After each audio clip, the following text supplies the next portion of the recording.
let's get you the headlines. The US Supreme Court deals a major blow to efforts to tackle climate change with a ruling that limits government powers to cut greenhouse gas emissions.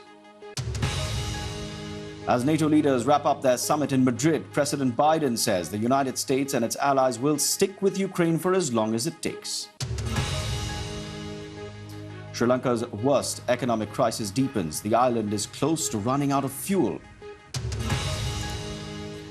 And temperatures in Japan are the highest in nearly 150 years amid fears that the electricity grid could be overwhelmed. President Xi Jinping travels to Hong Kong to mark the 25th anniversary of the British handover. Prime Minister Boris Johnson says China must be held to commitments it made about the former colony. On the 25th anniversary of the handover, we simply cannot avoid the fact that for some time now, Beijing has been failing to comply with its obligations. At least 6 people have been shot dead and many injured during pro-democracy protests in the Sudanese capital, Khartoum.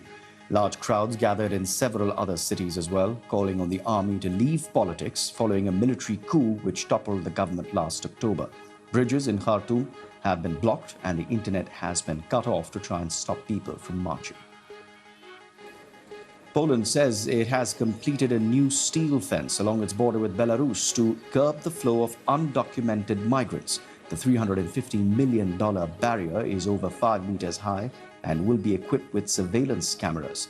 It was built after a surge in the number of people fleeing poverty and conflict, mostly from the Middle East.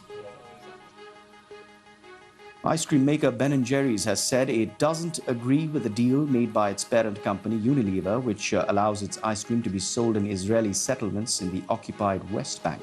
Ben & Jerry's stopped selling its ice cream in Israeli settlements last year, saying it was inconsistent with the company's values. Next this morning, thousands of British Muslims hoping to attend this year's Hajj pilgrimage have had their travel plans cancelled.